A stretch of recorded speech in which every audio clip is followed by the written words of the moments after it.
इसमें 4 टॉपिक्स हैं basically. This is the chapter. So the first topic is introduction. Second is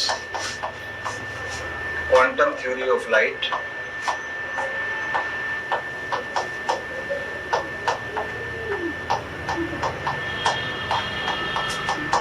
Third is photoelectric effect.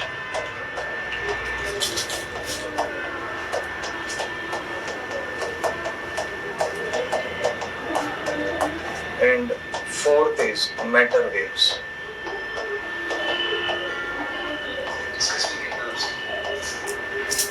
तो आज हम ये चैप्टर में ये टॉपिक्स पढ़ने वाले हैं. चैप्टर का नाम है dual nature of radiations and matter. इसमें 4 टॉपिक्स हैं. The first one is introduction, second is quantum theory of light, third is photoelectric effect and the fourth is matter waves. तो let's start with introduction part. तो introduction में सबसे पहले हम देखते हैं कि ड्यूअल का मतलब क्या है. जैसे अपन कहते हैं ड्यूअल, तो ड्यूअल मतलब 2 नेचर.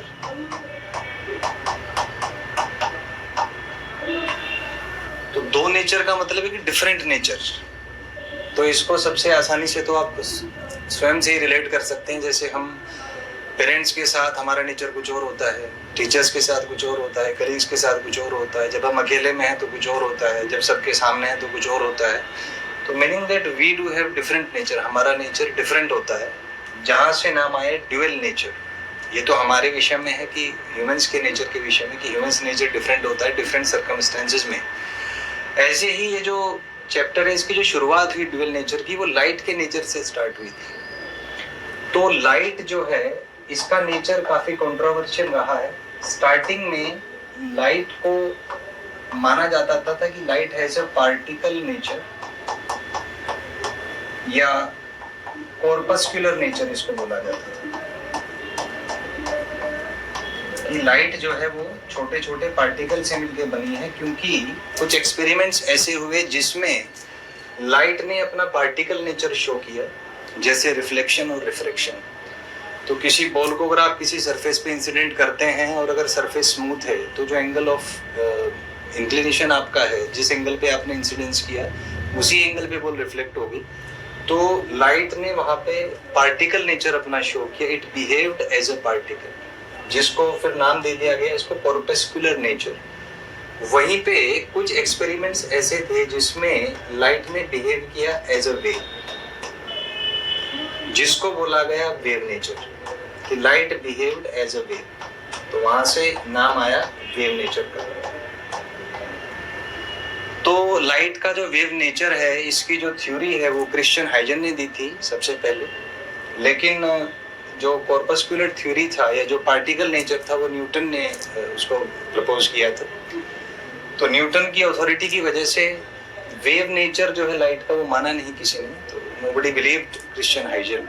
उसके बाद एक्सपेरिमेंट्स होते गए और 1801 में थॉमस यंग ने एक एक्सपेरिमेंट किया, YDAC एक्सपेरिमेंट, जिसमें उन्होंने प्रूव कर दिया कि लाइट हैज वेव नेचर. तो वहां से फिर लोगों ने मान लिया कि लाइट का जो है वो वेव नेचर होता है. लेकिन इसमें कहानी में ट्विस्ट तब आया जब 1905 में एक इफेक्ट ऑब्जर्व किया गया, फोटो इलेक्ट्रिक इफेक्ट.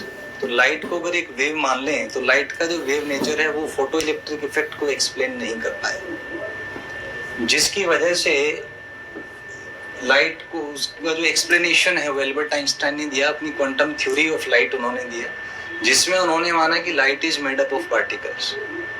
तो आप देख सकते हैं कि लाइट का जो नेचर है वो उसमें कितने ट्विस्ट हैं. पहले उसको पार्टिकल माना, फिर वेव माना, एंड में फिर पार्टिकल माना. तो एक इसका कंक्लूजन ये था कि लॉजिकली इसको कैसे एक्सप्लेन करें. तो ये कंक्लूजन आया कि light has dual nature. It can behave as a particle और as well as a wave depending on the situation, depending on the experimental conditions. तो ये इसका कंक्लूजन आया. तो वहां से ये कॉन्सेप्ट आया है ड्यूअल नेचर का. अब एक साइंटिस्ट थे डी ब्रॉगली कहा जाता है उनको वैसे.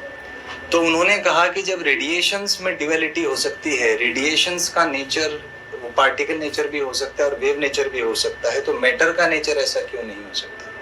तो उन्होंने कॉन्सेप्ट दिया मैटर वेव्स का, जो कि हमारा लास्ट टॉपिक है.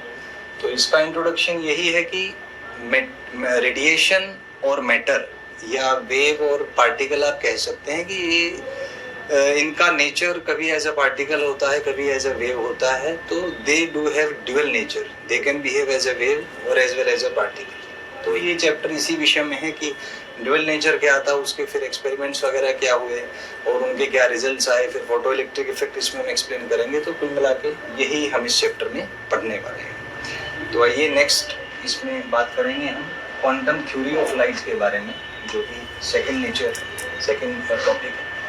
So the topic is quantum theory of light.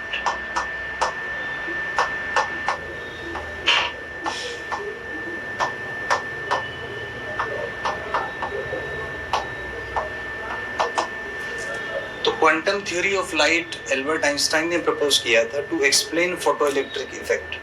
तो इसमें उन्होंने कुछ अजम्पशंस लिए, जिसमें उन्होंने कहा कि लाइट जो है, कोई भी जो सोर्स है वो एनर्जी एमिट करता है लाइट की फॉर्म में, और ये जो लाइट है वो छोटे छोटे पार्टिकल से मिलकर बनी होती है, जिसको उन्होंने नाम दिया एक photon.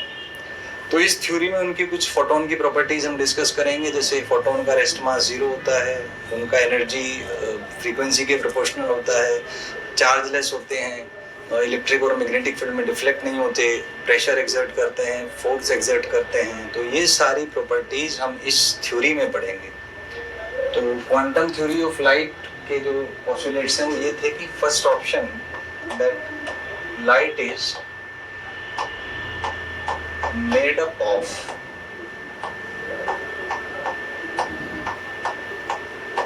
Discrete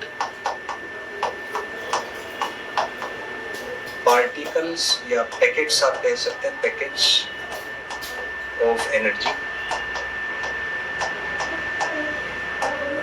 called as photons. इसको उन्होंने फोटॉन्स का नाम दिया।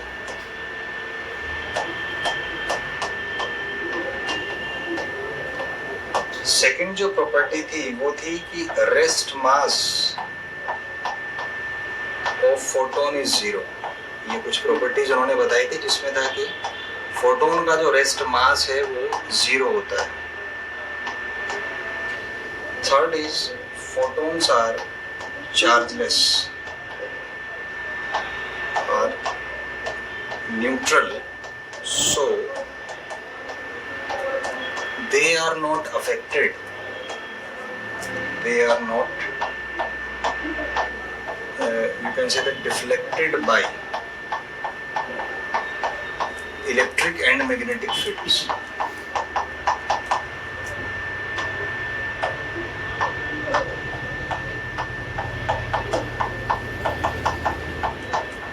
तो ये तीन प्रॉपर्टीज इसमें बताई कि first option is light is made up of discrete particles of energy.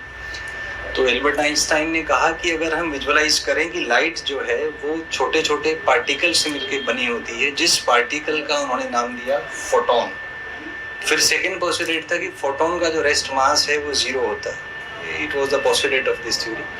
Third is photons are chargeless, so they are not affected by electric and magnetic fields.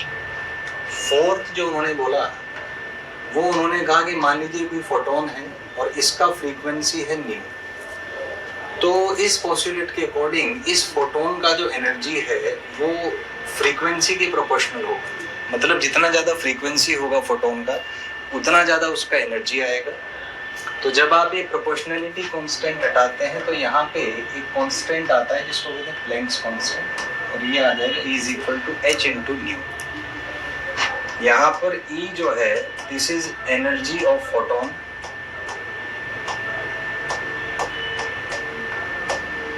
H is the Planck's constant.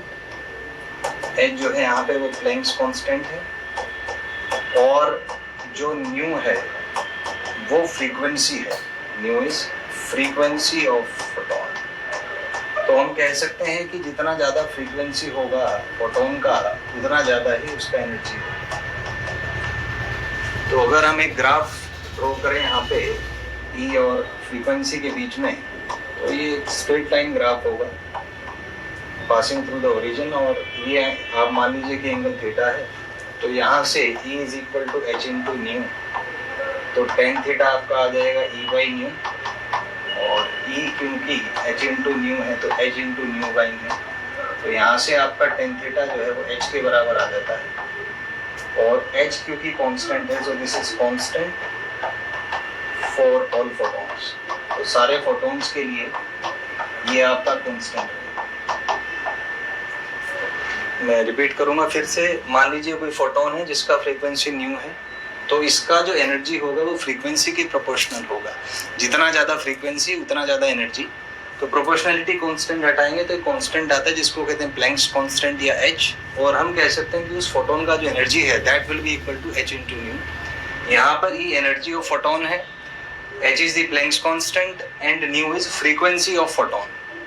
अगर graph draw करें E versus new का, क्योंकि straight line है तो E क्योंकि proportional to new है तो ये स्ट्रेट लाइन हो जाएगा, तो स्ट्रेट लाइन ग्राफ आपका आएगा।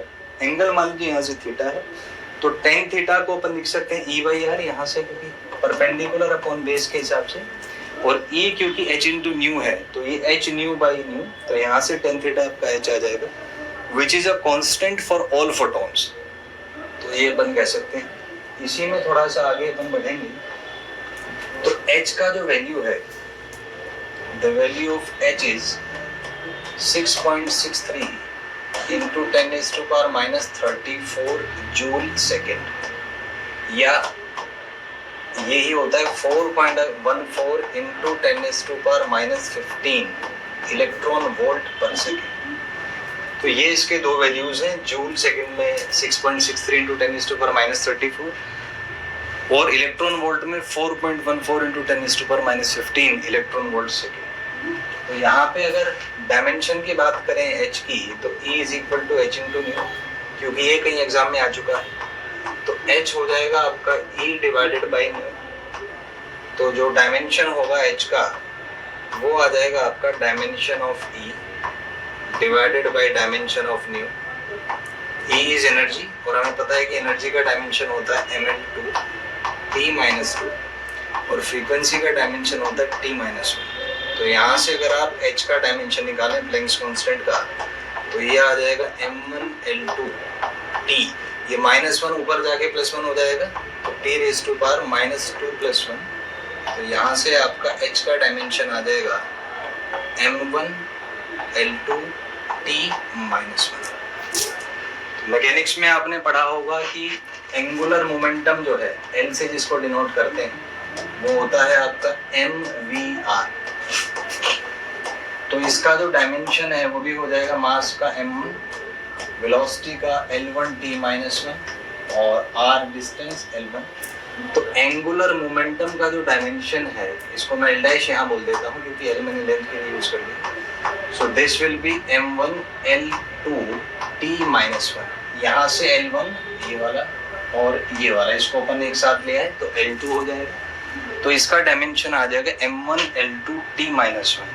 तो आप देख सकते हैं कि दोनों के डायमेंशन सेम है, तो इसलिए हम कह सकते हैं कि प्लैंक्स कांस्टेंट का dimension is equal to the dimension of angular momentum and is further equal to m1 L2 t -1। एक चीज और यहाँ से देख सकते हैं कि अगर प्लैंक्स कांस्टेंट का अपन SI यूनिट की बात करें तो डायमेंशन के अकॉर्डिंग SI यूनिट हो जाएगा। यहाँ से आप देखिए, मास का होता है kg, लेंथ का होता है मीटर, इसका स्क्वायर, टाइम का होता है सेकंड -1। तो एक ऐसा यूनिट ये भी लिखा जा सकता है, and this is also equal two joule second. इसको आप जूल सेकंड भी कह सकते हैं, आप चेक कर सकते हैं डायमेंशन। दूसरा है कि इसका जो CGS यूनिट होगा, तो CGS यूनिट में आप मास को कह सकते हैं ग्राम, लेंथ को कह सकते हैं आप सेंटीमीटर, और टाइम तो खैर उसमें भी सेकंड होता है, सेकंड -1। तो ये इसके यूनिट्स हो जाएंगे SI और CGS सिस्टम में रिस्पेक्टिवली। तो यहाँ पे आप देख सकते हैं हमने डिस्कस किया h के वैल्यूज के बारे में। तो SI यूनिट में इसका वैल्यू होता है 6.63 × 10⁻34 जूल सेकेंड। वहीं पे इलेक्ट्रॉन वोल्ट में होता है 4.14 × 10⁻15 electron volt second. E is equal to h nu है, तो h आ जाएगा आपका E बाई न्यू। तो यहाँ से आपका h का जो डायमेंशन है वो होगा एनर्जी का डायमेंशन बाई फ्रीक्वेंसी का डायमेंशन।